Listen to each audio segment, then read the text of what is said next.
Hello everyone! Since my previous guide about items is still getting a lot of views, I want to expand on that topic today. This time we are going to talk about item sets. If you really want to get most value out of your items, they shouldn't just be strong individually. They should work together. Ideally, they also synergize with your carry and your team comp. That's the concept I want to walk you through. Let's start with defensive items. The goal here is simple. Keep your Pokémon alive as long as possible by reducing incoming damage.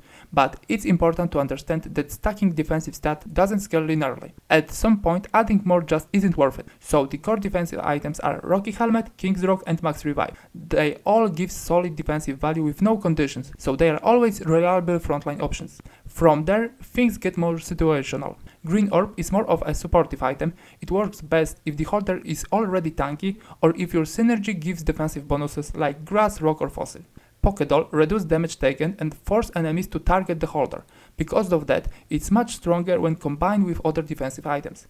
Heavy Duty Boots give both durability and ability power, so they are great on frontline units with impactful abilities. Shiny Charm is a one-time effect, so it's more of a utility piece. You can also use it on your backline carry to protect against being sniped. There are also items that boost special defense, but they are not as consistent. Ability damage is less predictable and many abilities do more than just damage, so these items are usually situational rather than core. Assault Vest can drastically reduce special damage, making your Pokémon much harder to one-shot. You can even turn that into offensive by combining it with power lines, which reflect blocked damage. This combo is especially strong in ability heavy metas. Now, not every frontline unit is just a tank. Some can actually carry fights. Let's call them bruisers. These units benefit from mixing offense and defense. The core item here is Shell Bell, which heals based on damage dealt and can let you carry fight. Muscle Band is another strong option, boosting attack speed and even some defense. Third good choice is Stardust, which gives a shield after cast, especially useful on dashers like Raichu. The combination of those two items creates more of a AD bruiser. If you swap one item for Soul Dew, you shift into AP bruiser instead. Overall, melee item sets are very flexible. Usually you want two defensive items and the third slot is more of a tech choice. It doesn't always have to be defensive, it just needs to complement your unit or your synergy. Now let's move into offensive set, starting with attack damage. AD scales with both attack and speed, so those are key stats. For speed, X-ray vision is best option. Upgrade is also viable, but it's more of a scaling item, so the immediate impact is lower. For attack damage, you've got options like Red Orb, Punching Glove, Deep Sea Tooth and Protective Pads. Any combination of three from these can form a solid AD set, though I usually prefer one speed item and two damage items. If you can craft loaded dice, you unlock a different playstyle, on-hit effects. The idea here is to spread your on-hit effects to a second target. This gets even stronger if your synergy already applies effects like Poison, Fire or Ice.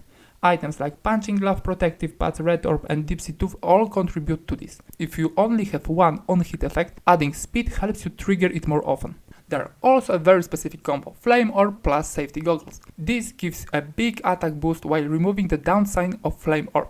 For the third item, you've got a lot of flexibility. Speed, loaded dice for multi-target, Razor Claw for crit, Red Orb for true damage, or Protective Pads for shield breaking.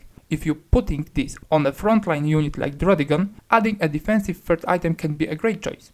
Another AD option is the crit set. This focuses on increasing both crit chance and crit damage. The core is Razor Claw and Razor Fang. For the third slot you can adapt depending on what you need. Loaded die for extra target, Protective Pads for shield heavy comps, Red Orb against the tanky teams, or X-ray vision for more attack speed. You can also add a third crit item like Scope Lens. You push your crit chance close to 100%. A special version of crit builds is Spell Crit set, built around Reaper Claw, which allows ability to crit.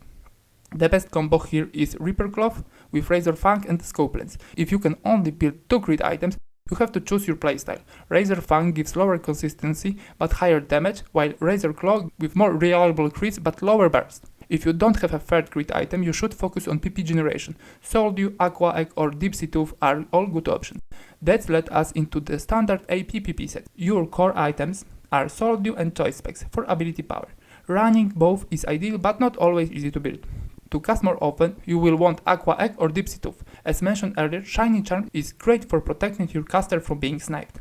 A less popular option is Pokémon Omicron, which works well on AoE casters by applying burn and boosting EP. If your items are limited, a weaker version of this set would be 1 AP item plus PP generation supported by something like X-ray vision or upgrade. There's also a very specific combo, Blue Nomicon, created from Blue Orb and Pokémon Nomicon. This spread burn across the enemy team very efficiently, especially if you add attack speed. It works best on unit with AoE ability, but since the damage is spread over time, it's not always the most reliable ways to win fight. Next we have supportive items.